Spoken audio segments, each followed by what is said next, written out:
Ал достар, бәріне сәлем. Бүгін суперсет Аскара деген кәсіпорынбыз. Мен өз атыма қойдым. Өйткені өзім ойлап таптым. Бәр жерден қарадым интернеттен, ондай жоқ екен. Мен уже 2 жыл болды солай істеп жүргеніме. Бір ерекшелігі, оның қазір ортасында ерекшелігін айтып өтім. Бірінші қазір көрсетейін қалай істелетінін. Сосын неге олай істелетінін түсіндірем сосын. Бұнда елдердің бәрі суперсет істеген кезде жеңіл веспен істейді ғой. Суперсет білетін шығарсыздар. 2 упражнение, например, иыққа 2 упражнение, біреуін бір подход істеп сады, демалмай сразу барасында, келесі басқа упражнение тоже иыққа. Басқа упражнение істейсің, иә? Кезек осылай. Ну, суперсет істегенде көбінесе адамдар жеңіл веспен істейді.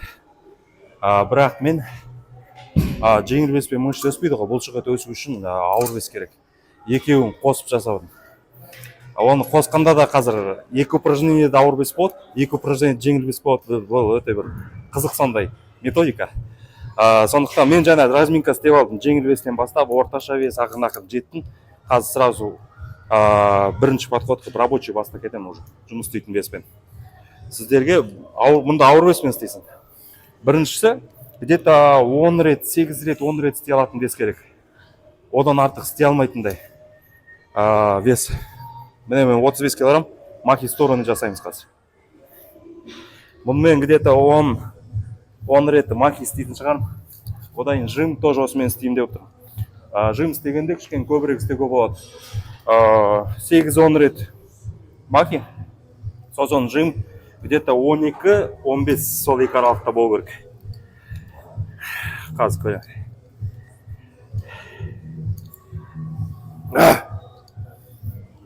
Отыз беспен шын айтсам мен істемедім қойдым. Максимум 32 мен істедім.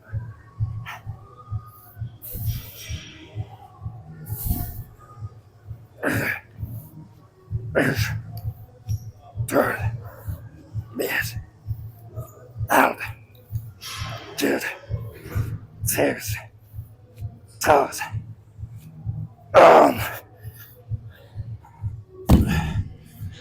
Кішкене жеңілдеу. Жеңілдеу екен. Келесі подход 37-мен көру керек. Сосын жим. Қоя салсай.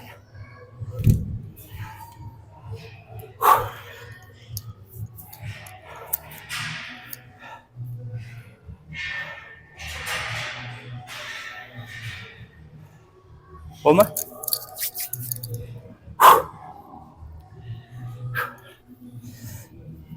Yeah.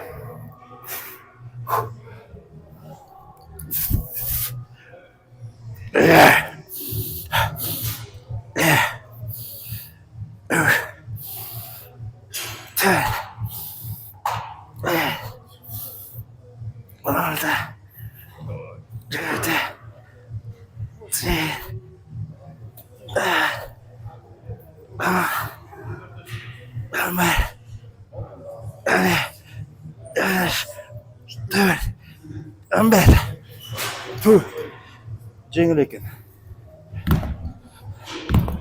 Екеуінде де көйтуге болады. Мұнда да. Енді қараңыздар. Бірінші упражнение, бірінші жаттығу всегда ауыр веспен болады. Мен бірінші махи стороны ауырмен істедім. Мына 35 килограмм жим, екінші упражнение жим болды. Жимға жеңілмен 15 рет. Енді қазір демалып, екінші подход бастаған кезде бірінші жимнан бастаймыз. Екінші упражнение махи болады. Ол кезде жим жасаған кезде уже ауыр вес жимді аламыз, махида жеңіл вес аламыз. Кішкене демалу керек.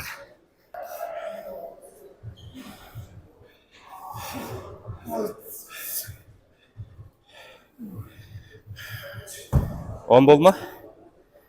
15? Жим, сонымен істейберді. Значит, келесі подход көбірек алу керек. 15 көп қой. Вес үлкен алып, количество азайту керек. Бірінші упражнение максимум вес болу керек. Бірінші жаттығу.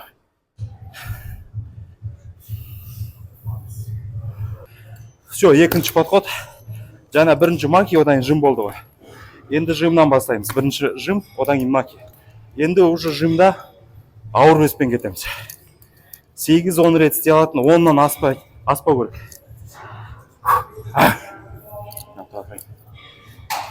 45, жаңа 35-ке арам болатын. 45-пен көрейік.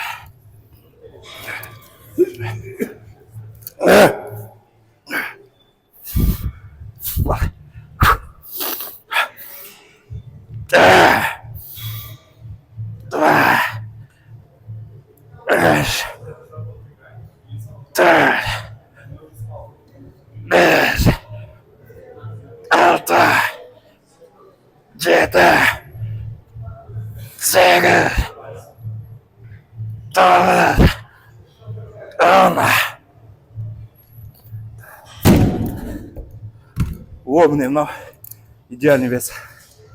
Түсір жүресі? Маки түсір жүресі? Тұрып істеймін ғой? Қанша? Вес алғамдар. Не? Жо, тұра берсін. Түсіре беріңіз. Так, енді маки. Кішкене жеңілірек вес болу керек. Баған 35 болды ма?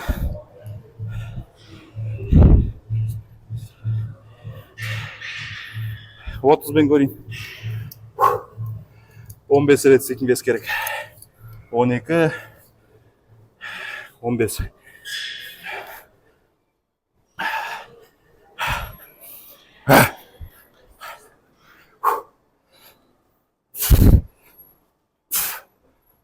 Үш, төрт, бес, алты, жеті, сегіз, 9, 10, 11, 12, 13, 14. О, как раз вес. О, осыдан кейін демаласың. Енді үшінші подход бастағанда, наоборот, макиға ауыр веспен, жимға жеңіл веспен келеді.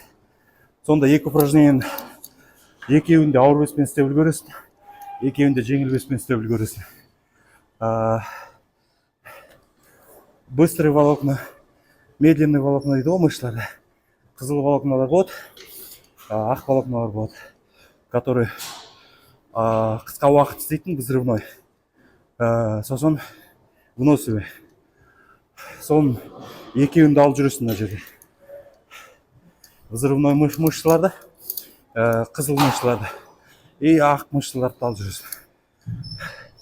Кім білмесе, бір видео түсіріп жатармын, если білмей жатсаңыздар, комментарияда сұраңыздар. Окислительный волокна деп айтады оларды орысша. Соларды түсіндіріп не екенін айтып өтем. Мұнда сол екеуі де жұмыс істейді. Көбі суперсет істегенде жеңіл веспен істей берді. Сол маған всегда ұнамайтын, бірден кез дұрыс емес сияқты болды соны. Дұрыс шешімін таптым. Так что осы суперсет істесеңіздер, суперсет аскара деп айтасыңдар ғой. Мына жағында.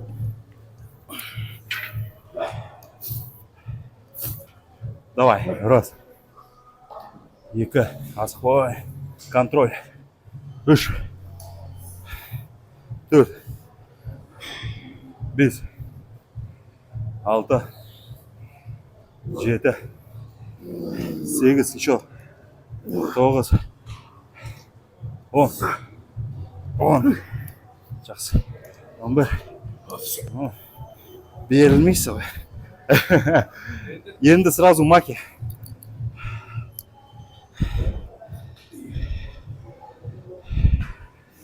Раз, два,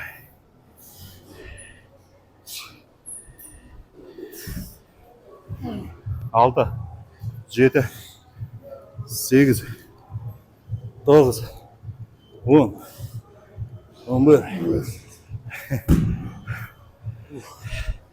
Осыдан кейін подходтың ортасында 3 минут демалуға болады. Өйткені бастағанда ауыр веспен бастайсың, ауыр веспен бастау үшін мышцы демалып үлгеру керек. Чтобы ауыр вес качественно жүретіндей.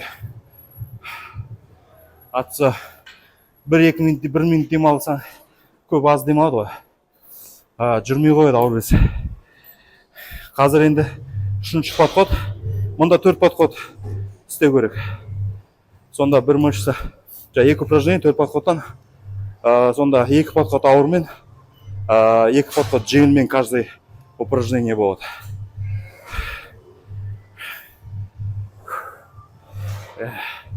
Мен ойлап тапқан секретін патент деп аламыз скоро. Менде патентте бір разработка бар. Қазір процесс жүріп жатыр патентке. Ол не тренировочный неме жазатын, программа жазатын, өзінің результатын жазып отыратын схема. Тоже қайда жоқ, өзім өлі тапқам. Ыңғайлы. Так, бастай берем бойым. Махидан бастайым. Ал.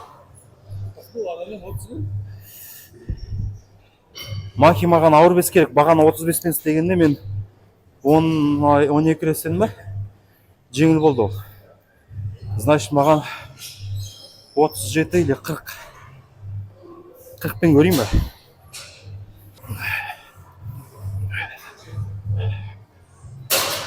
Махи стороны. 40 пен көрейік. 8 рет шықса нормально болады. 2, 3, 4, 5, 6, 7, 8, 9. Так, енді жим. 35 пен істеймін ба бағана?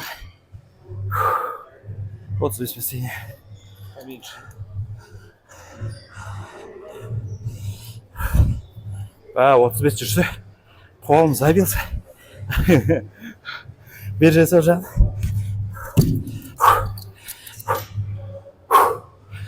Ортасында максимум 30 секунд демалсын. Вес алған қандайымдағы. Ай, мынау 15 шығам екен.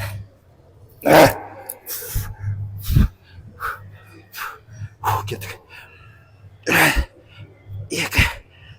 3, 4, 5, 6, 7, 8, 9, 10, 11, 12,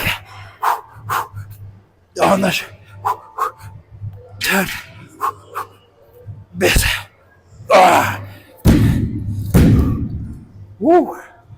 Шықты 15.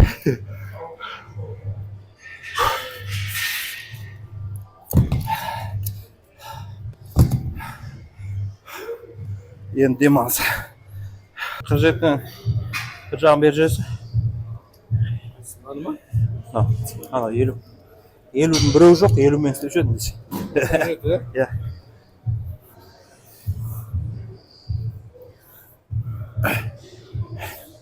Так, 47 килограмм. Залда одан ауыр вес жоқ, просто. Ең ауыр гантель.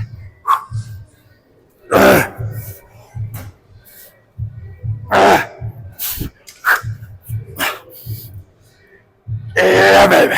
Come on.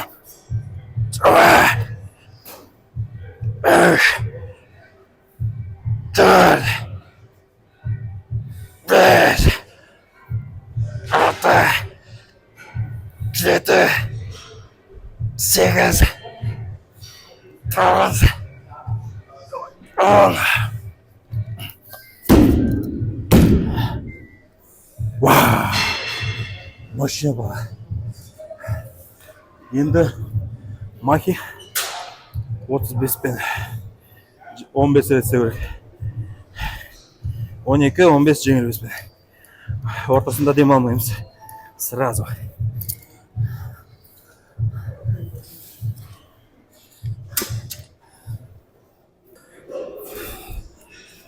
Yeah.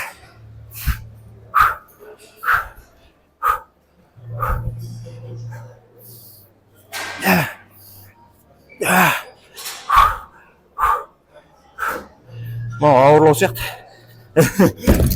Уже қолым шаршап қалды. Качественно істеп жіберейік.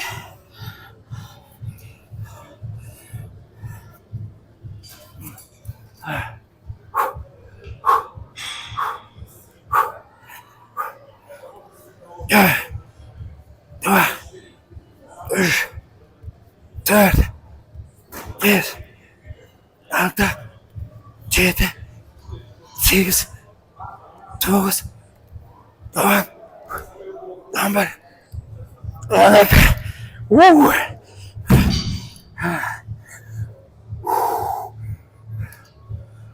Иығым ашыды. 35 ауыр болып кетті. Мынау нормально. Мынау аяқсы бірінші ауыр өспен істегенде от души жасайсың. Қиналып тұрып. Екінші упражнение как добивка болу керек та. Жеңілдеу өспен. Ашыту керек до конца.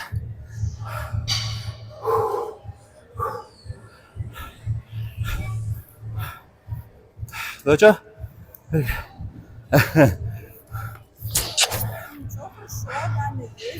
Да? Қалай доча, ұнады ма? Гимнастика. Ана штанганы көтер. Сен очередін. Мына мен жеңіл беспен разминка істеп жүр. Одан ары қарай істейсің. Қазындайым. Все. 4 подход болдық. Ауыр беспенде, жеңіл беспенде әр упражнение істеп шықтық па. Енді ары қарай көрсетпей қойым, басқа упражнение любой мышцаға істеуге болады. Грудь істесеңіздер жиммен, тоже бірінші подход ауыр беспен, бірінші упражнение. Екіншісі жеңіл беспен. Қай упражнение аяқтадың, сол упражнениеден бастайсың. Қайтадан ауыр беспен. Түсінген шығарсыздар принципін. Ұнаса суперсет Аскара деп. Еще инстаграмда жасасаңыздар, инстаграмда мені отметить жүріңіздер. Мен өзіме рақтап отырамын.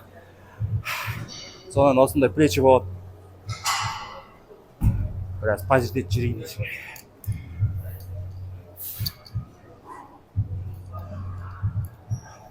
Жаңа күшті көрініп тұрған сияқты.